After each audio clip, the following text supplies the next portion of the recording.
Olá para você, seja bem-vindo, seja bem-vinda à nossa ON TV, repercutindo sempre os fatos de Campo Maior e também do território dos Carnaubais. E a gente chega na reta final do ano e não poderia ter assunto melhor para a gente tratar do que saúde mental. Sempre as emoções estão afloradas nessas festas de Natal, de fim de ano. Quem vai ver o que conseguiu dentro do seu planejamento executar nesse ano de 25, projetando já 2026, tudo isso mexe com as emoções. E é essa pauta a nossa de hoje, da nossa ON TV. Para isso, nós estamos recebendo em estúdio a psicóloga Adriana Alencar. Adriana, muito obrigado pelo convite, por estar aqui com a gente. Eu que agradeço, Otávio Neto. É um prazer estar aqui. Muito obrigada pelo convite, por trazer um tema tão interessante para esse momento, interessantíssimo para esse momento. Para começo de conversa, por que essas festas de fim de ano, Natal e Ano Novo, mexem tanto com os nossos sentimentos? Mexe com de todos nós, né? Nesse período do final do ano, a gente tem a oportunidade de estar revisando, né? Na verdade, a gente pode estar falando de dois fenômenos psicológicos. Essa revisão que a gente faz de reflexão sobre o ano, né? E todo esse movimento que acontece de festas, de confraternizações, aquele sentimento que a gente acredita que deveria ter, acontece uma questão relacionada às comparações entre aquilo que eu gostaria de ter vivido e aquilo que, de fato, eu vivi. Então, essa linha, sabe, entre expectativas e aquilo que, de fato, aconteceu, a realidade em si, ela pode gerar muitos sentimentos, né? Os sentimentos, alguns positivos, né, que a gente gosta de sentir, de ter, como alguns que a gente não gostaria de ter. E aí vem comparações, culpa, sentimento de que a gente fracassou, de que não deu errado, aquelas metas que a gente faz no início do ano, de mudanças de hábitos, sabe, mudança de comportamento, da gente estar progredindo financeiramente, na carreira, sabe? Todas aquelas metas que a gente faz, elas no final do ano encontram um espaço para a gente estar refletindo sobre elas. E essa comparação entre aquilo que de fato aconteceu com aquela expectativa que nós criamos pode gerar essa angústia e esses sentimentos que vêm à tona nesse momento. E, inclusive aqueles sentimentos que a gente vai acumulando durante o ano, sabe? Aqueles momentos que a gente tinha que parar para olhar para a gente não parou, a gente não cuidou, a gente vai só segurando, né? Por esse momento, por esse motivo também estamos tão cansados, né? E sempre nessas festas, por exemplo, a ceia de Natal, há uma cobrança social para você estar feliz. Todo mundo feliz, postando aquela foto em família na rede social. Até que ponto esse sentimento que você tem que estar feliz pode afetar a nossa saúde mental? Esse sentimento, o que a gente está vendo agora, né? As pessoas se confraternizando, as festas, as famílias reunidas, sei lá, as viagens, todo esse sentimento que a gente está vendo, né, de festividade, de gratidão, aqueles sentimentos de alegria, eles podem estar de frente a frente com os sentimentos que, de fato, nós estamos vivendo, né? Que pode ser uma tristeza, um vazio, né? Se você passou por um ano difícil, as metas que não foram cumpridas, as pessoas que têm vínculos mais frágeis, que não estão de bem, muito bem com algumas pessoas que ela gostaria que tivesse. Então, toda essa cobrança que a gente vê para estar bem, pode parecer que não estar bem é um erro, quando na verdade não é, né? Esse é um movimento muito natural em que a gente vai estar fazendo essas reflexões, né? E aí a gente tem uma idealização muito grande da felicidade, da produtividade, sabe? Como se o ano tivesse que ter sido muito produtivo, quando na verdade tem processos internos que só a gente viveu, só a gente sabe como foi difícil superar. E não está ali na foto, não está ali nos fogos de artifício, não está ali no que a gente consegue mostrar, né?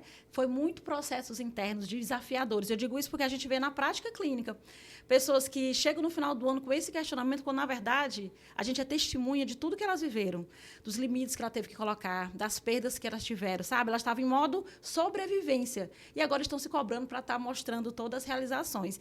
E isso é um cuidado que a gente tem que fazer para a gente não estar nesse ritmo de cobrança, sabe? Sem colocar um limite exatamente naquilo que... Olhar para aquilo que a gente está vivendo e colocar um limite nessas situações para a gente não achar que a gente está errado, porque a gente não está tão bem como a gente tem se comparado agora, né? Esses sentimentos são comuns, Adriana? Por exemplo, uma tristeza, uma solidão nesse período, são sentimentos comuns? Aí eu aproveito para fazer o seguinte questionamento também. até que ponto esse Perfeito. sentimento ele pode ser naturalizado e qual é o ponto que ele passa a gerar uma preocupação? Uhum. São comuns porque muitos de nós estamos sentindo, e como existe essa comparação com o que a gente gostaria de ter vivido, a gente pode sentir muitas vezes frustrado, né? Que as relações não estão tão perfeitas, as perdas que nós tivemos, as mudanças que tivemos que fazer, às vezes, a contragosto em algum momento da nossa vida, e isso gera esse sentimento. Então, assim, essa obrigação de ser feliz traz muito mais prejuízo do que, de fato, aquilo que a gente está sentindo que precisa ser acolhido, né? Aquela pessoa que não está mais, aquele momento que você gostaria de estar vivendo que você não está. Porém, existe um cuidado muito grande que nós precisamos de ter nesse final de ano. É comum que as pessoas se coloquem de frente a isso que a gente está vivendo e achem que aquilo que ela está sentindo é inadequado, não é legal. Existe uma cobrança excessiva para estar bem. E como parece que esse sentimento não combina com o que a gente vê, por exemplo, nas redes sociais, nos outros locais, nos outros locais que a gente convive, parece que não está combinando, existe um choque disso, você pode se afastar mais, você pode se isolar, você pode sentir um aumento desse sentimento de solidão, embora você esteja com várias pessoas, mas pode existir um aumento dessa sensação de inadequação, de que eu não pertenço, de que eu estou só, de que eu não estou me sentindo preenchido naqueles espaços. E esse sentimento é um risco que a gente precisa olhar com muito cuidado. Então, assim, se a gente não está legal, se a gente não está bem, a gente precisa olhar com muito carinho para isso, sabe? Sem exigir performance, sem exigir autocobrança, de olhar mesmo com compaixão, com gentileza para esse nosso sentimento e se perceber que realmente eu não estou legal, eu não estou bem, eu preciso de ajuda, não deixar para o ano que vem. Pode buscar ajuda agora, pode buscar apoio, pode estar perto de pessoas que realmente consigam te ajudar e te apoiar, ou buscar, sim, a ajuda de profissionais para isso. Como lidar com esses sentimentos? Esse ponto de trazer a compaixão para esse momento é valioso demais. A gente está olhando para o material, para aquilo que a gente não conquistou, sei lá, para as relações que a gente não está vivendo, para aquilo que está ali. Mas tem processos que são internos, que eles precisam de um olhar mais atento, né? Então, essa autoconsciência sobre esses limites, sabe? Essa compaixão pelos... Como é que a gente lida? Essa reflexão sobre como é que eu tenho lidado com os erros, com os fracassos, com o não realizado, como é que eu tenho lidado com isso e deixar de colocar uma cobrança excessiva nisso. É olhar com compaixão, é entender que esse processo todos nós vivemos, a gente não consegue tocar nisso, esse emocional de outras pessoas, mas as outras pessoas também vivem esse sentimento. Então, é olhar com compaixão, sem cobranças, certo? Colocando limites àquilo. Realmente eu deveria estar aqui, colocar não quando precisa ser dito, não. É se olhar com mais gentileza, com mais leveza. O ano, ele acaba, mas o mundo não acaba. Ele não precisa terminar perfeito, né? A vida continua. A gente vai deixar muita coisa inacabada, né? O final de ano, claro, ele é muito simbólico. Ele é um processo simbólico, né, que a gente vive. Mas não precisa ser perfeito, não precisa terminar perfeito. Dia 2, a vida segue normalmente. Segue normalmente. Aquele checklistzinho que a gente... Tem coisas que nós vivemos nesse ano que não cabe no checklist. Né? Existem processos que você vivenciou, conquistas que você teve, tão profundas, tão suas, que não cabem no checklist de realizações. Assim, está aqui, né? Não cabe. Então, é importante que a gente olhe com gentileza para aquilo que você viveu esse ano, certo? Com esse olhar atento sobre você mesma. Aí sim você pode olhar, né, com outros... um olhar para outro lugar, com um olhar de outro significado para o que está chegando, né? Para o que está por vir. Mas esse processo de presença consigo mesmo ele é fundamental. E nós, enquanto familiares, enquanto parentes, enquanto amigos, como é que a gente pode ajudar quem está com esse sentimento nesse momento? Se a gente está, por exemplo, numa confraternização e a pessoa externaliza esse sentimento, como é que a gente pode ajudar? Porque a forma como se acolhe também é fundamental, né? E essa pergunta, Otávio Neto, ela é muito importante, porque como a gente está nessa correria para finalizar o ano, para comprar os presentes, para fazer a ceia, para montar os amigos ocultos, a gente pode deixar passar despercebido algumas questões que são importantes das pessoas que estão junto com a gente, os nossos familiares, algum colega ali importante, um amigo importante, e a gente deixar passar despercebido isso porque a gente está na correria, a gente está no automático ainda fazendo esse processo. Então, é preciso estar atento às falas das pessoas para perceber quando realmente alguém não está legal, aquela pessoa que está se isolando, que você percebe uma mudança de humor, as mudanças de humor, algumas falas de desesperança, de que não está bem, sabe, de tristeza mais profunda. Precisa de um olhar atento. Todos nós temos que estar focado nisso, né? Também no sentido de estar olhando para essas pessoas, da nossa família, os nossos amigos, e oferecer a essa pessoa uma escuta. A primeira coisa é a escuta, que a gente se apressa para dar dica, a gente se apressa para dizer que está tudo legal, a gente se apressa para resolver o problema daquela pessoa, e a gente não dá espaço para o que vem primeiro, que é a escuta. Mesmo que não faça sentido aquilo que a pessoa está colocando, não faça sentido para você, aquela queixa, aquele momento, aquela situação para você não fica muito claro para você, né? Parece uma distorção ali da ideia da outra pessoa que não está legal. Ainda assim, aquilo precisa ser acolhido e ser escutado com presença, né? Você escutar sem precisar resolver. E sim oferecer ajuda, mandar mensagem, oferecer apoio. Você pode falar, olha, eu percebi que não está legal, que você não está bem, eu percebi que você talvez não esteja tão bem assim. Vamos conversar? Vamos marcar para a gente conversar?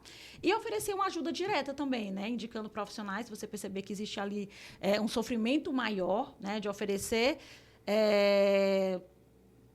indicar uma ajuda profissional, se reunir com pessoas que também se importam com aquela pessoa para procurar um lugar de escuta qualificada, de apoio de verdade, acolhimento de verdade para aquela pessoa. Você citou um ponto importante, que é uma cobrança emocional para quem acaba se envolvendo com essas festas. Organizar uma festa, organizar um amigo oculto, prepara a ceia, prepara a viagem.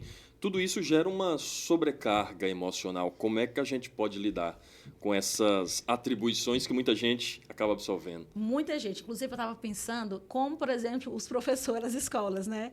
Porque eu não consegui acompanhar o tanto de formatura que veio. É a formatura do 8º ano, é a formatura do 3º ano, é o ABC. Então, assim, isso traz uma sobrecarga para as famílias que tiveram que lidar com tudo isso enquanto trabalham, enquanto cuidam de outras coisas, né? Para os professores, para a comunidade escolar ali que está lidando com toda aquela festividade, que é um momento super bacana, especial e tudo, mas gera aquele estresse de ter que resolver, o tempo para resolver aquelas questões, todas tudo que a gente tem que lidar, né, com aquilo ali, com o investimento de energia que tem que se colocar naquelas festividades, e aí chega junto a ceia da família, os amigos ao culto, as festas, as confraternizações dos grupos de trabalho, das amigas, da família. É muita coisa para a gente lidar em um pouco espaço de tempo. E, para isso, o que é importante a gente fazer? Primeiro, é a gente estar muito consciente daquilo que a gente quer. Onde eu vou investir minha energia? Não tem como dar sim para tudo, né? Se você tem contato com muita gente, tem trabalho em outros locais, você vai ter que fazer algumas escolhas. Eleger prioridades, fazer algumas escolhas, definir onde é que você vai colocar energia, dizer não muitas vezes, porque não dá para pegar tudo, né? Para que esses limites fiquem mais claros para você. E não tem nada de errado com isso. Você está se priorizando e cuidando da sua energia emocional, da sua saúde emocional, né? Isso é muito importante para esse momento. E as redes sociais? Claro, esse período fica mais aflorado, todo mundo viajando, familiar chegando, confraternização praticamente todos os dias da semana, e há essa cobrança por estar postando, por estar reunindo ali a família. Como é que a gente pode lidar também com essa exigência de estar postando, e aí quem, por exemplo, não tem laços de amizade assim tão extenso, acaba presenciando aquilo? Como é que a gente pode lidar com as redes sociais nesse final de ano? É muito importante que nós estejamos olhando para isso de uma forma mais crítica também. Alinhando as nossas expectativas. Por exemplo, a gente tem uma tendência a ter uma expectativa, a gente vê nas redes sociais as pessoas, nossas famílias se reunindo, as fotos muito bonitas, e a gente pode criar um sentimento negativo de que eu não estou vivendo aquilo, né? Então, a minha família não é tão boa assim. Gente, alinhar as expectativas. A ceia não vai ser perfeita, as famílias não são perfeitas, né? A gente vai ter que lidar com a realidade em si, né? E eu estou trazendo um pouco esse equilíbrio no sentido de que não é tudo lindo e maravilhoso, mas também não precisa ser tudo ruim e pessimista e negativo. A gente vai procurar um caminho do meio, né? Mais realista. Então, alinhar suas expectativas com relação a isso. Às vezes, as confraternizações, elas podem trazer esse sentimento, né? As ceias de que a minha vida aqui não está legal, mas a dos outros estão. E, na verdade, não é exatamente isso, né? Então, além de suas expectativas, as famílias não são perfeitas, as ceias de Natal não vão ser perfeitas, né? A gente nem vai estar com aquele sentimento que, às vezes, a gente gostaria de estar, a gente fica forçando, às vezes, uma alegria. Respeite o seu ritmo, respeite aquilo que você está sentindo. Não precisa forçar. certo? Se coloque naquele lugar, se você se sentir bem naquele lugar, mas respeite seus limites. Então, tem conversas que não precisam ser conversadas ali, né? Escolha os assuntos, escolha a energia, escolha o tempo que você vai ficar naquele lugar. Tudo isso é importante para que a gente consiga proteger a nossa saúde emocional e não sofrer tanto. Perguntar, porque sempre nas reuniões de família há uma discussão política, de esporte, essas pautas que estão em alta. Sempre há um momento de desconforto quando o outro expõe sua opinião, há momentos de embate. Como é que a gente pode preservar a nossa saúde mental em meio a essas discussões? Eu queria poder dizer até para os familiares, as pessoas, a gente mesmo no dia a dia, da gente ter cuidado na hora de estar falando com os nossos colegas, né, com os nossos familiares, as cobranças que a gente faz, os assuntos que a gente escolhe. Você sabe que aquela pessoa é de um lado que você não concorda, talvez não seja tão interessante levantar aquela questão naquele momento. Só que, na verdade, a gente mesmo é que vai ter que cuidar disso, porque a gente não vai conseguir evitar que chegue uma pergunta que você não gosta de responder, sei lá, sua vida íntima, sua vida amorosa, o que você está fazendo, sua realidade financeira, que às vezes algumas pessoas chegam perguntando, ou alguns assuntos muito polêmicos, como religião, política, futebol, né, esses assuntos que podem gerar uma discussão desnecessária nesse momento. Então, você não precisa está articulando, você não precisa mostrar que você é que está certo. A gente tem uma necessidade muito grande de mostrar que a gente é que está certo, né? E essa polaridade pode trazer muito prejuízo para a nossa vida. Uma coisa que a gente trabalha muito na psicologia é o que a gente chama de dialética, né? Que é como se fosse uma interseção entre os lados. Gente, todos os lados vai ter uma espécie de dialética, digamos que a gente vai ter aqui uma polaridade política, né, que dos dois lados, aqui que a gente está vivendo nos extremos, mas existe uma interseção naquilo ali. Existem questões que são comuns porque são pessoas que estão querendo, de alguma forma, têm visões diferentes de mundo, mas que estão tentando melhorar, ter uma vida melhor, né? Mas vai ter uma interseção naquilo ali. Então, a dialética, ela sai dos opostos e eu vou buscar o que é que tem de igual ali, de interseção. O que é que une aquelas pessoas, né? No geral, a gente vai descobrir isso. Todo mundo quer viver melhor, quer seus títulos, quer ter as suas conquistas, quer o bem para a sua família. A gente está buscando isso, cada um com suas visões de mundo. Então, a ideia é que a gente não entre em discussões desnecessárias, não precisa mostrar que você é que está certo, né? Se a discussão, você sabe que já vai dar, aquela conversa, já vai dar a discussão, evite. Evite a ironia, evite a indireta, nada disso vai fazer você ter um Natal melhor, vai fazer você vai fazer bem para os seus amigos e família. Evite, você não precisa para ser a pessoa inconveniente da festa. Ou então a pessoa que está lá, Adriana, eu estou sofrendo porque sempre fulano de tal vem com esse assunto, e não tem como evitar, é um parente próximo, vai estar todo mundo junto. Fique o tempo que for necessário naquele lugar.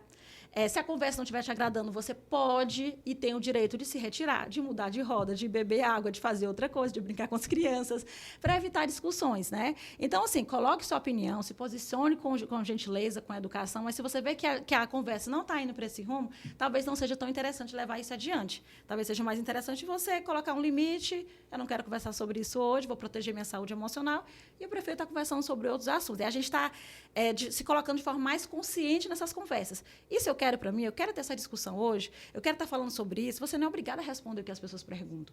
Se vier alguém fazendo uma pergunta, você não é obrigado a responder. Não, nesse momento eu não quero falar sobre isso.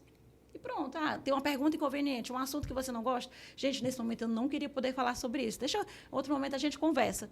E pronto, você de forma educada, se retira, porque querendo ou não, por algum motivo aquelas pessoas são importantes para você ou importantes para alguém que você gosta muito, né? Então esse cuidado pode ser importante também. Qual é a importância, Adriana, da religiosidade, da fé nesse momento? Claro, Natal é um momento de fé, muita gente desvirtua para as compras, para as confraternizações, mas qual é a importância da fé nesse momento? Eu acredito que nesse momento a espiritualidade ela tem uma oportunidade, né? O nosso lado espiritual tem a oportunidade de estar aparecendo mais. Porque, em diversos momentos da nossa vida, é a fé que nos sustenta, né? Quando a gente vai atravessando uma tempestade muito grande, uma dificuldade assim, que parece que não dá para passar, é segurando ali a espiritualidade, a nossa fé, que a gente consegue atravessar aquele momento. Então, acredito que a gente andar de mão dadas, quando eu puxei assim, para a gente andar de mão dadas com a nossa espiritualidade, com aquilo que a gente acredita, aquilo que nós acreditamos que seja muito maior do que nós, né? Isso pode dar um senso de força, de direção, de proteção muito grande quando tem coisas que você não... que não depende só de você. Quando chega situações que não dependem somente de nós, a gente vai precisar de suporte. E a religiosidade, a fé, a espiritualidade pode ser esse suporte nesse momento. Então, andar de mãos dadas, né? Sempre criar rituais de conexão com a sua espiritualidade, com Deus que você acredita, com aquilo que, de fato, mantém você nos momentos que são mais desafiadores. Não só esse, mas, assim, nesse momento também. É uma importância muito grande.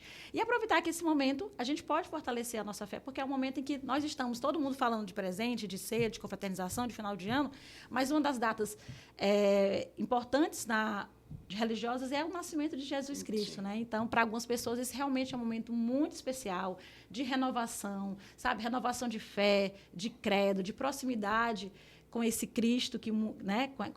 com a presença de Cristo na vida de cada um. Então, pode ser uma oportunidade valiosa para estar alinhando e trazendo a espiritualidade para o seu dia a dia, para a sua vida. E quem já está projetando 2026, fazendo aquela listinha de desejos, do que deseja fazer no ano novo, quais são as dicas que a gente pode dar para a pessoa, claro, estabelecer suas metas, buscar crescimento profissional, enfim, os mais diversos segmentos, mas, ao mesmo tempo, manter a saúde mental, não se pressionar tanto. Perfeito. Com essas...